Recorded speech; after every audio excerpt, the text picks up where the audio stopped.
Welcome to Cope, and thank you for joining us. The other night about 11:30, 12 o'clock, the phone rings. We pick it up. On the other end, our friend is crying, and what she's saying is, Jack wants a divorce. He doesn't love me anymore. Devastating words, words that break your heart, words that break up a home. We're going to talk about divorce recovery, because when a person comes in and says to you, I don't love you anymore, there's someone else, I just don't feel the way I used to feel, or you arrive home and everything that that person owns is gone, and there may or there may not be a note saying, I just can't live with you anymore, this is goodbye. Where do you go to pick up the pieces? How do you begin to recover, to start over? Because you see, no one approaches a wedding day thinking, well, I'll just get a divorce. All of us anticipate that this marriage is going to last forever. Unfortunately, almost 50% of them do not. And second marriages, the statistics are even worse. They're close to 75%. And then if you're trying a marriage for the third time, your chances go down even more. Around 86% of those marriages end in divorce. But there's a way not to make the same kinds of mistakes. There's a way to recover from divorce. There is, if you will, life after divorce. We're going to talk about that today with Dr. Joyce Buckner. She is a clinical psychologist. She is the author of this excellent tape series. It's entitled Life After Divorce. If you got a question about divorce, let's talk about it, about how to recover, about how to get your life back together, how to quit thinking about this person all of the time, how to quit being so angry and so distraught. The lines are open. They're toll-free. It's an 800 line. Give us a call right now as we welcome to Cope Dr. Joyce Buckner. Hi, Joyce. Hi, Karen. I'm so glad you're here. Thank you very much. You have worked in this area and with couples at various stages of relationships for a number of years. And it seems like divorce is the most devastating event that it can occur. People say to me, it would have been better if that person had died. Yeah. I could have handled that better. What makes it so tough? It's like the source of our life really has gone, Karen. So it is a death. But it's a death by choice. It's kind of like if a person really dies, we have a sense, well, you know, they didn't choose to leave me. But when someone just says bye, they choose to leave us. That incredible sense of rejection. I'm no longer worthy, I'm not good enough, what did I do wrong? All that shame, all that guilt. What happens, Joyce? What happens is there a certain stage of a relationship that people break up more often? What goes on? Yes, there really is a stage, Karen. In today's world where we marry someone because we love them, I'm in love with you. I fell in love, oh, it's wonderful, you know, the romance and all of that. And when we do that, when we meet someone who we just feel we can't live without, they just make our world so complete and so wonderful, and then choose to make the commitment with that person. What really happens is that after commitment has been made, and we're now living with that individual, they begin to behave in ways that don't fully meet our needs. And that's devastating. It really scares us, and very often we'll get angry, or we'll become very frustrated and try to make them sort of give us what we need. And of course, they're doing the same thing, attempting to get us to meet their needs. So it begins to feel very much like a power struggle. Sounds like a power struggle. It is a power struggle. Yeah. So are you saying that really, when I first meet this person, we've got kind of gaps, if you will, and my gaps fit that person's gap, to quote Rocky Balboa here, and then everything goes along just fine, opposites attract, and yet, Joyce, it seems like those are the very things that when I get into a committed relationship, I want that person to change. Yes. Why is that? Yes. It's like we're attracted to someone who is acting out some of the very behaviors or the ways of being that we were taught in some way or another that it wasn't okay to be like that.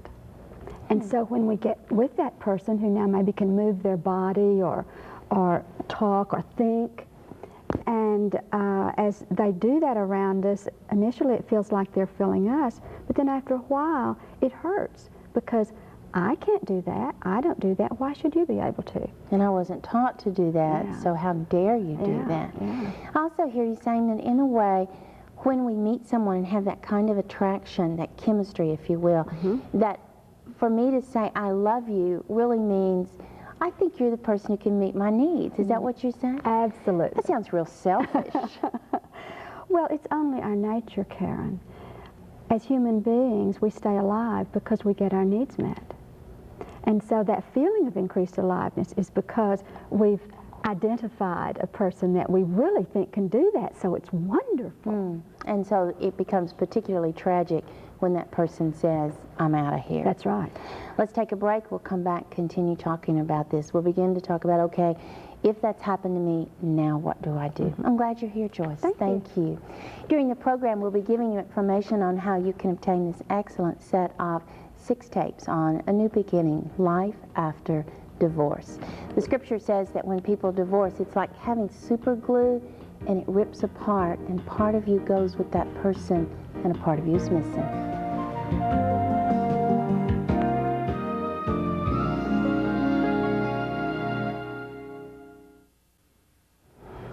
Welcome back to Cope. We're talking about the pain, the agony of divorce, what it does to you, how it breaks your heart, but most importantly, what you can do now to get on with your life. Clinical psychologist Dr. Joyce Buckner joins us. Joyce, if in this power struggle that you mentioned, we decide, all right, I'm not willing to work this out, I feel like I've tried everything I can do, we are divorced, then what's the first step that we take? We grieve. And that may not sound like a step, Karen, but it is a process that we're going through. Just as if, well, in truth, the relationship has died. Yes. And it's important to grieve and to bury the corpse, I sometimes say. And it's sometimes really hard to know what the corpse is. So identifying the corpse, in a sense, is one of the first pieces of work to do. So you can begin to really allow that to be released. Okay, when you talk about that, does that mean like my security would be a part of that corpse? My dreams, my expectations, is that a part of that? Yes, and also your understanding of what went wrong. Okay. The way we rationalize and understand what has gone wrong typically is not accurate, Karen. And so, you know, we work so hard to fix it, but when we don't know what's wrong, it would be like taking your car in to have it fixed. And they say, oh, well, you know, we'll wash the windshield. But that isn't what's wrong. Yeah. So though you have a gleaming windshield, the car still doesn't run.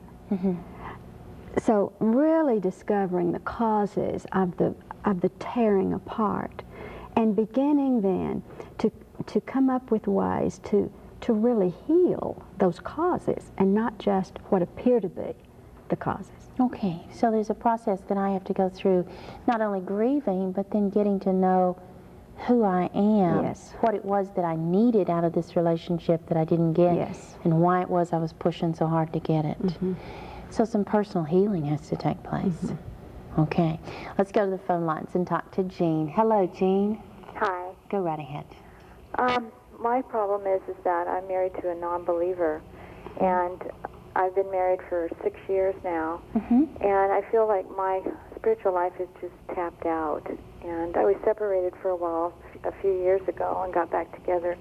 But my husband, he's a non-believer. He, and when he gets mad, he'll use God's name in vain, and you know, he's just very worldly, and it's really hard for me because I feel like, you know, I cry out to God, well, what should I do? You know, I realize I made the mistake of getting involved to begin with someone that wasn't a believer. I understand. But it's really, I feel really tapped out. Yeah, and Jean, is there a sense in which you feel like that there's a type of divorce that has already occurred? Yes, I do. I feel very distant in my heart in many ways, but yet I feel very sorry for him. And I would think also, I feel that you'd feel pretty sorry for yourself. And I don't mean that in a negative term, but simply wait a minute, this isn't what I really planned on. Right. It's not what I want. What I really would love in my heart is to be able to worship with a partner, with God, and just live a Christian life. But yeah, to have a spiritual connection. And Joyce, one of the questions I think a lot of us ask is, wait a minute, I want this relationship to be intimate in every area of life. And when it's not, then what happens is what you refer to as numbing. Yeah. And so, how do we begin to help Jean?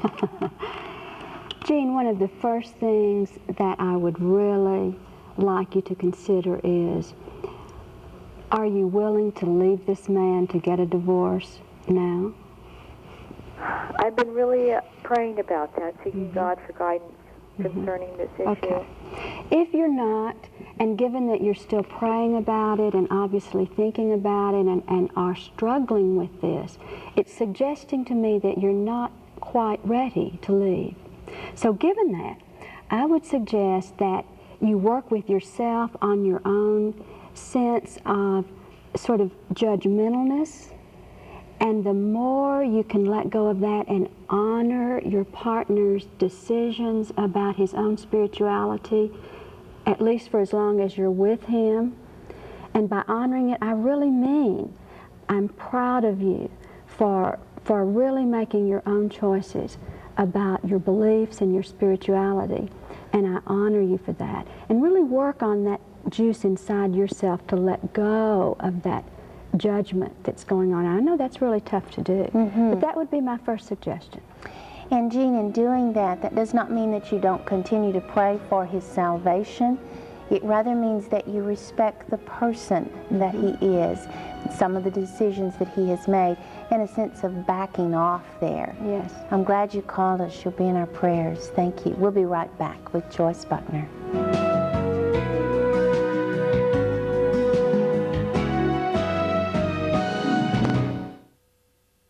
We all know how much fun playing the guitar can be, but until now, learning meant months of tedious lessons costing hundreds of dollars and getting limited results. Well, no more. Now you can learn to play any guitar in only 30 days. In fact, you'll actually be playing from the very first day, even if you've never held a guitar before. How's it possible?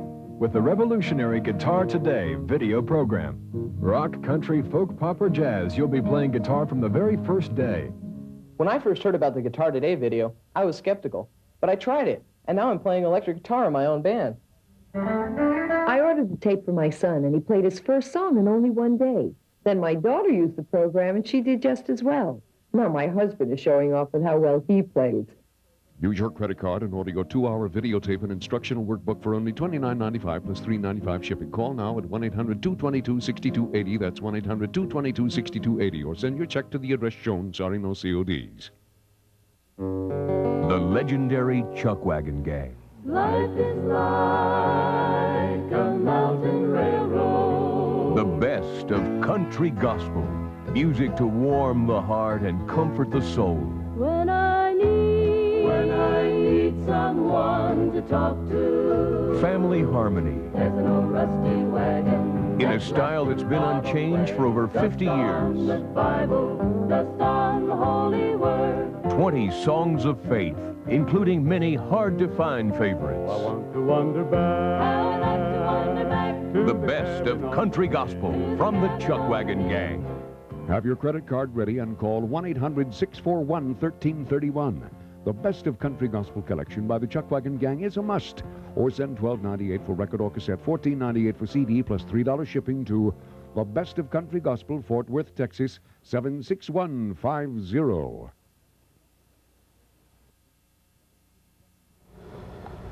Welcome back to COPE. We're talking about divorce recovery. And Joyce, when Jean talks about, all right, I'm married an unbeliever, when she says those kinds of things, there's a tremendous amount of guilt and shame and really beating up on herself for doing that. And then there's that sense that, well, the only way to make this right is to get out of it. And you're saying that there's some other options here. Yeah. And there is that phenomenon of it being hard when you're sort of, it feels like you're unequally yoked. Yet at the same time, given that one has entered now and is in fact in the yoke, being able to really when I used the word earlier, honor, that can be a real tough concept to get. And what I'm really sort of saying here does have to do with the letting go of the judgment. And we're told over and over, you know, make no judgments, do not judge, do not cast the stone, sort of thing. And what really happens when we are truly working on honoring another person's choice is, if that choice truly is off for them, if it truly is not in their well-being, then they will begin to have less of that. It will begin to, as it were, melt and go away. If they are accurate about what is truly in their own best interest, in their own being alive, then it will increase. So we don't have to judge. We don't have to figure out what's right or wrong for another person. The more we can love, you know, and I remember hearing, I come so that you will love one another, and that's the first commandment. Right. Then the other things really take care of themselves. It's amazing.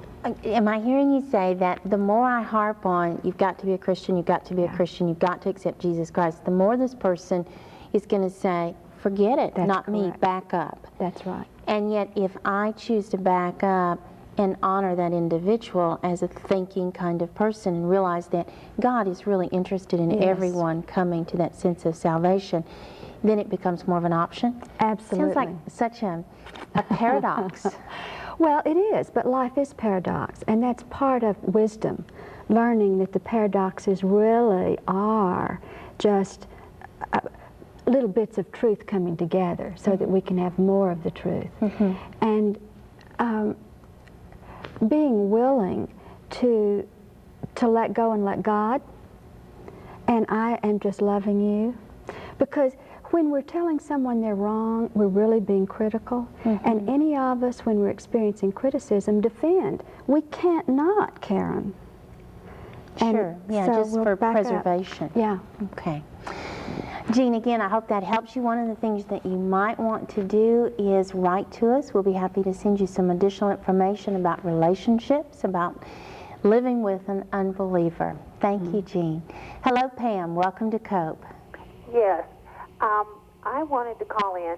I came from a divorced family as a child, but I have a 19-year-old daughter who is marrying a divorced man. He's 27, and I just need to know, from a parent standpoint, what can I do to help support them in this and to help her understand maybe some of the things that she'll be having to deal with as he continues a friendly relationship with his ex-wife and his son.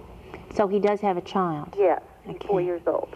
Yeah, and one of the things that Joyce has often said is that the major reason that second marriages break up is the children. And so that kind of preparation. You ask a good question, and it's a good point for me to also tell you that Joyce does a number of workshops for individuals who are married, individuals who are thinking about being married. Yes. What do those workshops accomplish? They truly help us to identify the parts of ourselves that were the ways our needs were not met in the last relationship, and give us ways to communicate and also to be, so that we don't repeat the same mistakes again, because we will. If we're not healed and made more whole, then we'll continue to walk in the same way that we walk. It's like, how can the fool who got me into this get me out of it? And I don't use fool in any sort of derogatory way, but only in the sense that when we're incomplete, then we will continue to err in the same sort of ways, if it's a limp or whatever it is. And incidentally, it isn't really the children of the former marriage that causes the problem, but that gets to be a source of complaint. It's kind of like we have to find things in our marriage, Karen, to blame our problems on and to sort of focus the criticism on, rather than understanding that the problems we bring with us to the marriage, I and you. And then as we come together, we have a wonderful opportunity now to heal, to be healed, to love, and really to learn to love. Yet, we don't know how to do that. And so it's the learning how to do that that's so important. A lot of us come into every relationship just thinking, well, the feelings are going to be enough. Yeah. How does a mom help a daughter in any relationship, a many marriage relationship? I'm going to sound like a broken record to you. You honor your daughter. Right. You ask her what is going on with her, what she wants from you. You see, you don't even have to figure it out, Pam. Isn't that great news? That we really don't have to figure it out. We get to say, tell me what you would like from me. Tell me what you want from me. Sometimes you might say, yeah, but Joyce, she doesn't know the questions to ask. And sometimes there is information that we can offer, but only offer with open hand, and they'll take it or they'll not take it, and to let that be as it is, and continuing to be available, kind of like an open vessel, and let them tell you what they need and want from you, Pam. Okay. And just relax. Yeah, staying away from you statements like you ought, you must, you should. Yeah. Okay? Okay. How can I help? I'm glad you called, Pam. Thank you. Your family will be in our prayers. Yeah. Thank you. Thank you. Lori, hi. Hello, Lori? Hello? Yes, I'm here. Hi, Lori. How Hi. can we help? Good. I have a question. I'm separated. I'm thinking about getting divorced.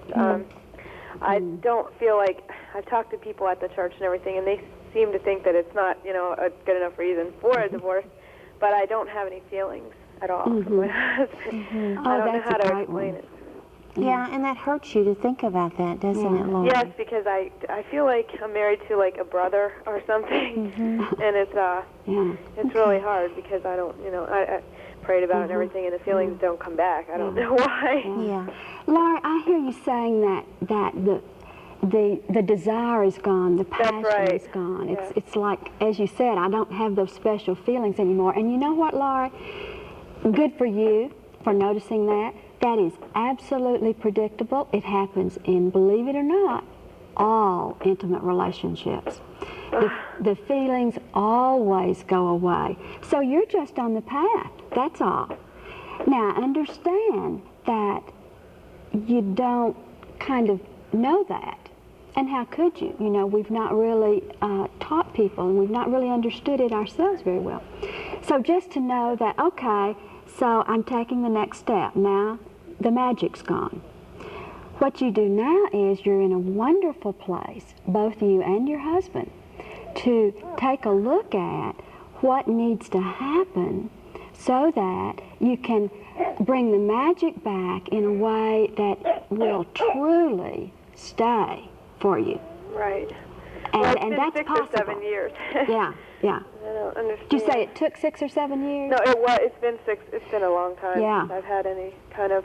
I just think to myself, for the rest of my life, I guess I'm not allowed. I can't have them feelings ever again. Yeah, it's kind of hard to deal with. You don't want to live your life without that wonderful sense of aliveness, and that makes great sense. It's selfish, I know. It seems selfish. Yeah. Yeah, well, again, selfish is good in that you care about you. Doesn't mean you don't also care about others, see? And so the more you can learn how to really get what you need so you can have the wonderful feelings, then that really is what's best for your husband and really everyone that you're around. You want to be fully alive. Right. And you might, Laurie, I would love for you and your husband to come to one of my couples workshops where we teach people how to move from that I don't have any feelings anymore to the feelings. It's wonderful. It can be done if you're still willing. That's the only criterion, Karen, I'm willing, I just don't know how. Sure, I understand. Yeah. And Lori, some of the workshops that Joyce refers to are done under the title of imago therapy, the idea that the person that I am attracted to is the individual with the help of God who can heal my childhood wounds, where I was wounded as a child. And then the feelings begin to come back. Yes. After you move through that. Yeah.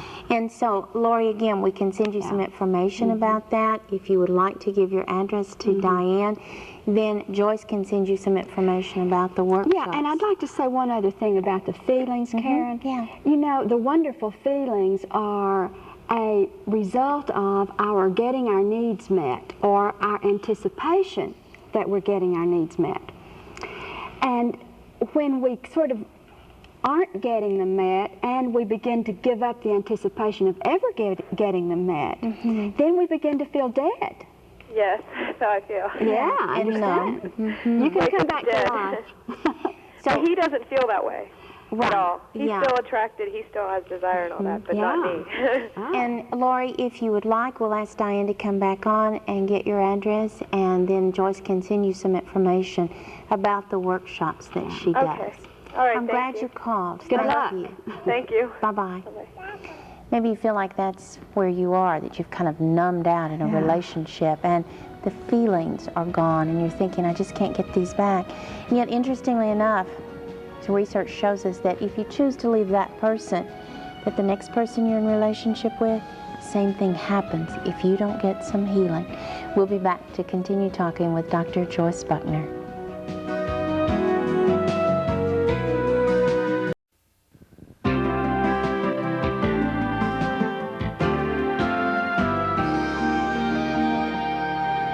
Welcome back to Cope.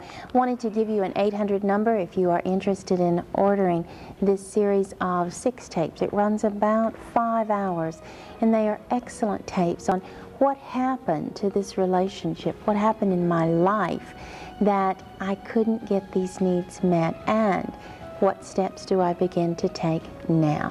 You can call Dr. Joyce Buckner. The title of these tapes, Life After Divorce, Your New Beginnings. The number is an 800 number. That means it's toll-free for you. 1-800-261-7798. Life After Divorce, 1-800-261-7798. The tapes, there's 6 of them. They are $49.95 plus tax and shipping and handling. 1-800-261-7798. Mary, you're on the air. Hi.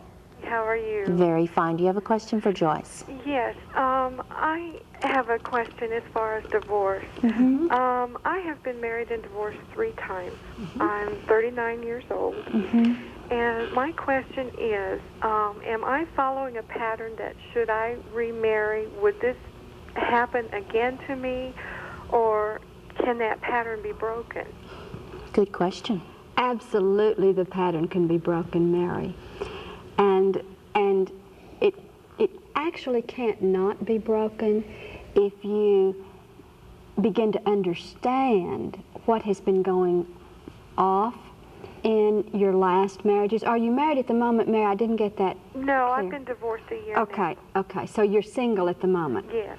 Okay, what I would suggest for you, Mary, truly is the workshop that I do for individuals. And the purpose of that workshop really is to help you to understand what has been going wrong in your relationships and to help you in very specific ways learn what needs to be healed and how you can become whole so that you don't repeat those same errors again when you get in relationship. That's really doable, Mary, but it really takes some learning and some work on your part. But that's all, just the willingness and just the learning how to do it. It's a skill. And it seems like one of the things that I'm hearing you say is that I have certain needs in my life. Yes. And that as I go through life, I'm looking for people who can heal these. And then when I get into this, all of a sudden, for some reason, I get scared about being rejected, about being smothered, something, and I back out of it. But then I'll look for that same type of person. So if I begin to have some personal healing, I look for a different kind of person? That's right. Our radar changes. Okay.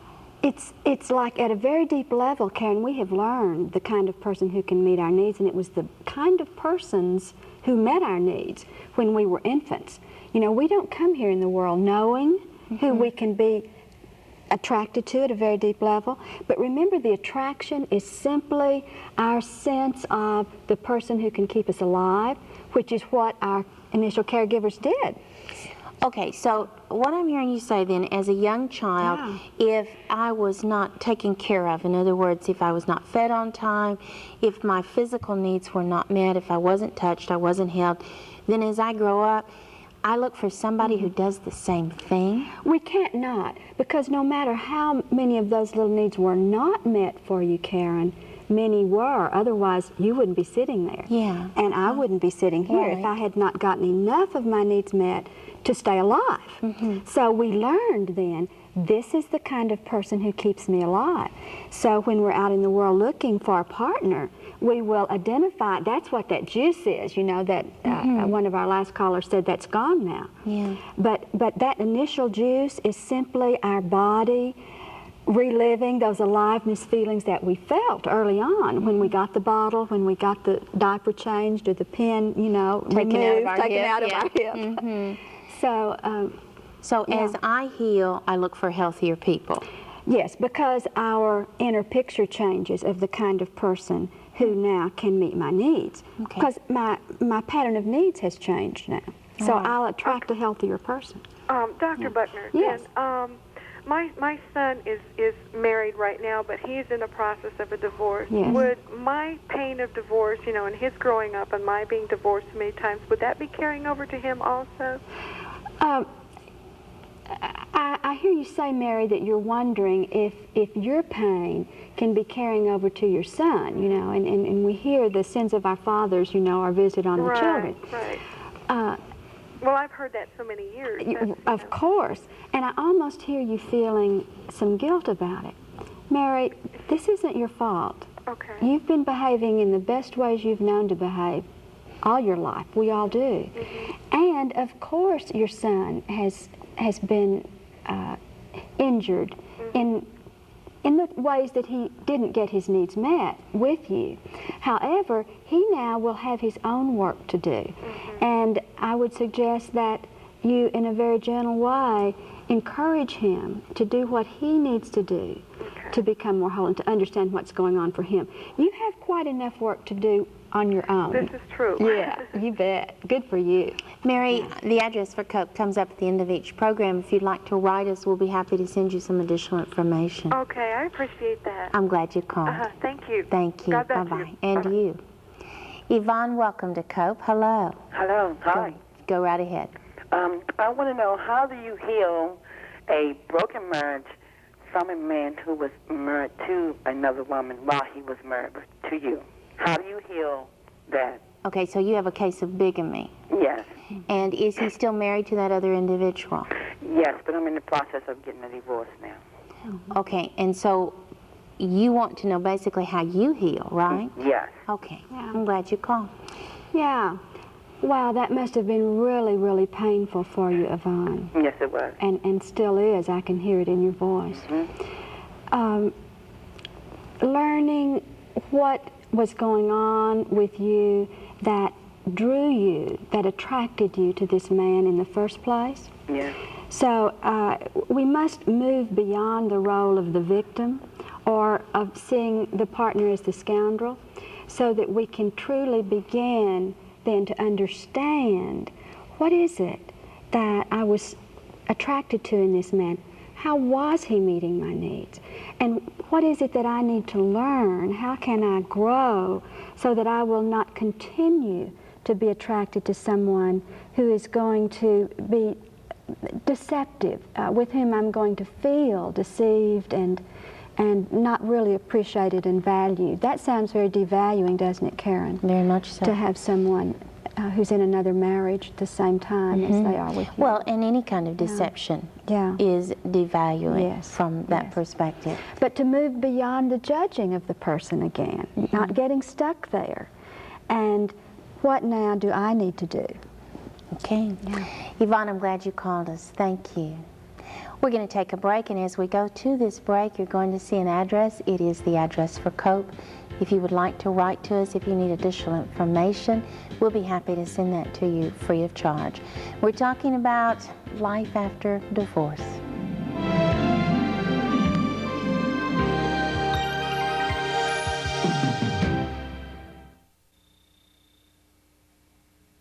If you missed the 800 number for Dr. Joyce Buckner, we'll try to put that up again before the end of the program so that you can order a copy of these excellent tapes. Linda, thanks for your patience. Hello. Hi. Go right ahead. My story is that My husband and I were married 18 years, and he left the family about 2 years ago. There was no divorce, you know, and initially he wanted a divorce, but then it just never happened. So now I'm at the point where I initiated the divorce because, you know, it's for financial reasons. And since then, it's like, you know, it took a lot of time for me to come to this decision. This was the final thing I had to do. I would like to know is, you know, how do you know when you're healed and, you know, that, you know, you're going to be okay, you know. It's like I feel that I can go on now, you know, and there's no hatred, and I'm still willing to be a friend to him, you know. It's like there may be times where I may not cry for 2 or 3 months, and then, you know, then all of a sudden I'll cry again, you know. Is this as far as I'm going to go, you know, with what I'm feeling, or am I when am over I it? over this, right? No. Yeah, good question. Are you ever really over it? Yeah. Linda, you're the expert here, not me. And everything that we've ever experienced in our life is sort of written in our body, I say. So we never lose any experience that we've had. And if something happens that reminds you of one of those painful times, you will experience whatever the feeling was at that time: sadness, grief, anger, loneliness, whatever the feeling. So the fact that from time to time you have these painful feelings is not suggesting that you're not growing and moving on with your life. It's just the way we human beings are. You know, it's like listening to the song. Did you all have a song or something? And those feelings come up. Yeah. So, you know, they're just there. You're going to experience them from time to time. Seems like there's a sense, though, that you move from that having power over you to you having power over that. Yes, I kind of call that the critical mass place, where when we've done enough healing, then as we experience those reliving moments of the pain and of the sadness, that the intensity of it is less and will stay there less long. So that's a progression that happens as you continue to get more and more whole. Forgiveness really happens when we're experiencing ourselves as no longer damaged in the now by what has happened in the past. Because I'm at the point where, you know, I'm still willing to be a friend to him. You know, I respect the fact that it took a lot for him to do this, but it had to be done. You know, there was no other way you can do it unless you break it off. Yeah, absolutely. But, you know, I know now that it may be, this is, you know, we may just have to leave it like that, and this is all that's going to, you know, ever be between us. Yeah. So I hear you saying that you're realizing that this just may be the way it is. Yeah, it just may, you know, we just may not have a life together, you know. But, and good for you, Linda. Yeah. For recognizing that and being able to move on without malice in your heart. Yeah, well, you know, I'd like to say that it takes a lot to get to this point, but you just have to realize that, you know, it may just have to be that way. Yeah. And thank you so much for listening. And I'm glad you called, Linda. You point out the fact that it takes a lot to continue to grow as an individual. You continue to pray. You continue to move on. You continue to heal. It's hard, Karen. Well, life work. is tough, yes. And the healing is tough, and yet so important for me to continue to grow as a person, as a Christian, the rest of my life. Absolutely. Okay. Thanks again. We'll go back to the phone lines. Hello, Linda. Hi. Hi. Hi. I was calling to see if you had any words of wisdom or magical cures for putting back together a marriage after an affair. Okay. If we had magical words, that would be a wonderful thing. What we can give you is some encouragement and certainly some hope. Yes. Yeah, I'm glad you called. Yes. Absolutely, Linda. If I'm hearing you ask the question, is it possible for a marriage to be healed when an affair has occurred, the answer is a very loud and resounding yes. What if you're both stuck, though? I'm stuck in an anger mode. Absolutely. And he is stuck in a, I am the one who had the affair. Yes. Which is unusual. Yeah. Not unusual, but usually, yeah. I think for a man, he just feels totally deceived. Yeah. And I was listening to one of your previous callers. I felt dead inside for years, which led up to the affair. He thought our marriage was absolutely fine. Yeah. And this happened 6 months ago.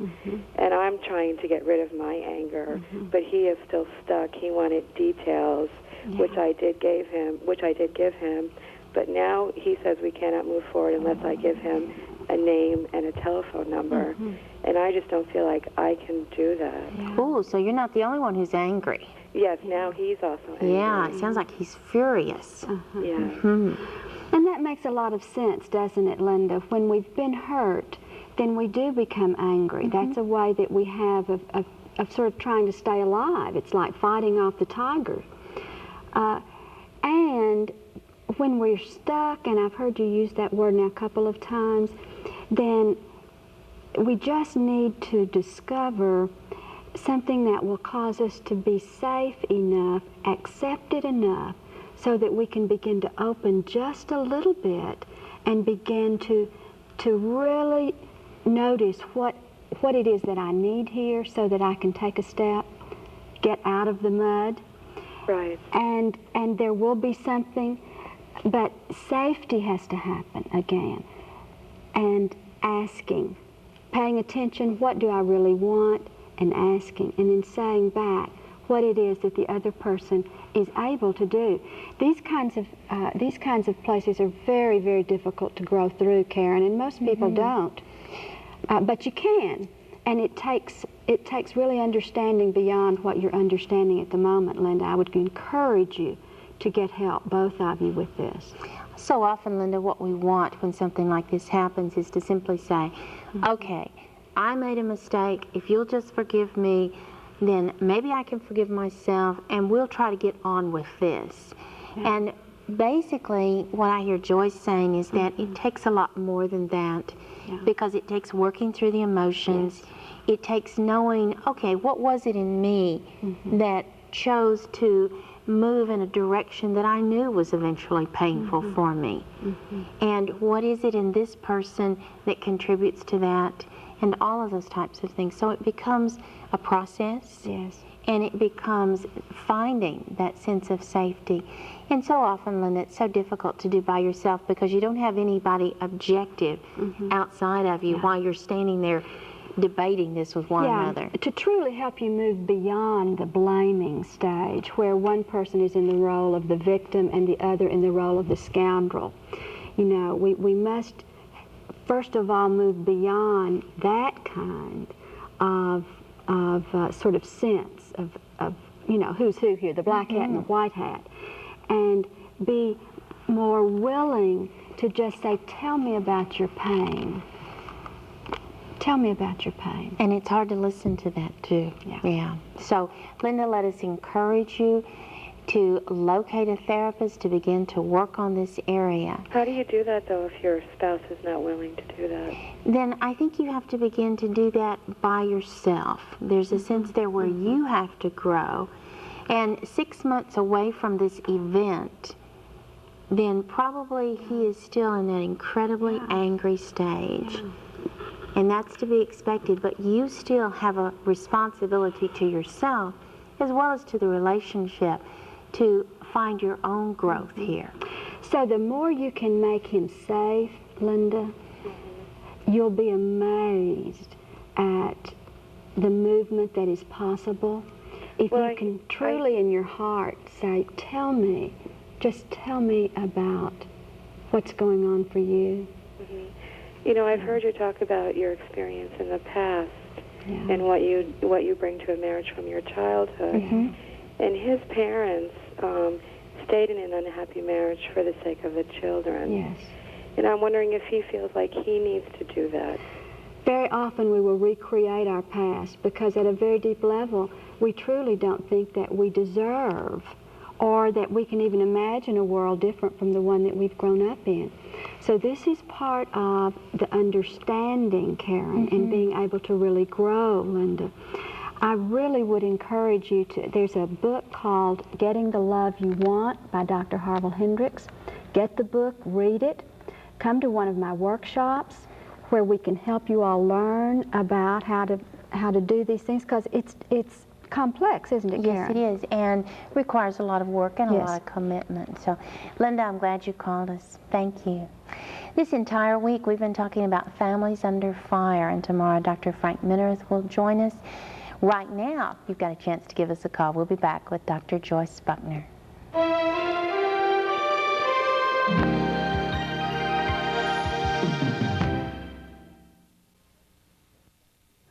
If you are an individual who is divorced and you are attempting to get your life back on track, then I encourage you to invest in these 6 excellent tapes. It's entitled A New Beginning, Life After Divorce. If you'd like a copy of these, you can order them through this 800 number, 1-800-261-7798. That's Dr. Joyce Brothers, Life After Divorce, 1-800-261-7798. Gary, you're on the air. Hello. Hi, yes, my name's Gary, and I've been married twice, and the girl that I'm going to marry has also been married twice. And I just want to make sure that we start this thing out, because we're going to get married within the next month, that we started out with a correct kind of a thing. What do you suggest that we do? One of the things, did you hear Joyce mention the book by Dr. Harville Hendricks, Getting the Love You Want, which would be helpful? Yes. Again, the seminar types of things. And when we make statements like that, that's a healthy statement to make. Absolutely. What are we looking for that is going to help us make it over the long haul? Good for you, Gary. You know, not too many folks are into prevention these days, but you sound like a very wise young man. I would encourage you to, as Karen said, get the book and coming to one of the workshops. I have a lot of people, Karen, who come to the workshops who are in the engaged state because they do want to learn about what's going on, so that when the issues do come up, and they will, Gary, and enjoy every moment of this in-love phase. I bet she's wonderful at the moment, right? Yeah. Good. Perfect. We've known each other for about 5 years. Wonderful. And we've both gone through reluctancy to commit, you know, so it's been hard for both of us. I've been divorced for about 8 years and her for about 9. So you've been careful. Yeah. Yeah, I understand that. And even when we're very careful, Gary, you will eventually move into some disappointing times with one another, into some power struggle, and no, that's perfect. That means it's right on. And then coming to understand, what do you do this time, so that you take that conflict, which really is just growth trying to happen. That's all conflict really is. Pain just says, hey, gang, there's something off here that needs to be fixed, so that you can learn then what to do when the pain comes up, so that you won't just wind up re-wounding one another, which is what happens when we're not able to move into that place and give one another what we need. Yeah. Yeah. Both of us have gone through counseling right after the divorces, but do you think it would be a wise thing for us to go into counseling together? Absolutely, Gary.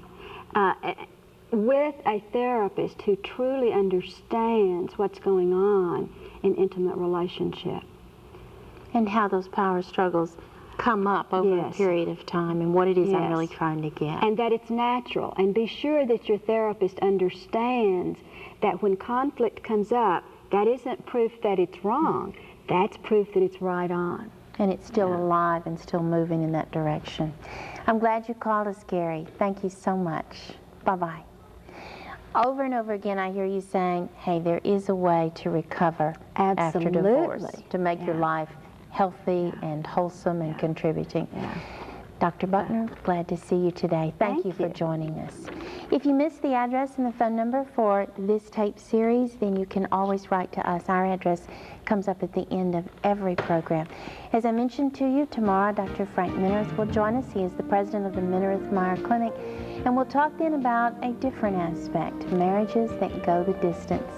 This is Cope. Thank you for being with us, and we will see you tomorrow. Again, remember, our address is coming up. Write to us. We'll write you back free of charge. Make it a great day.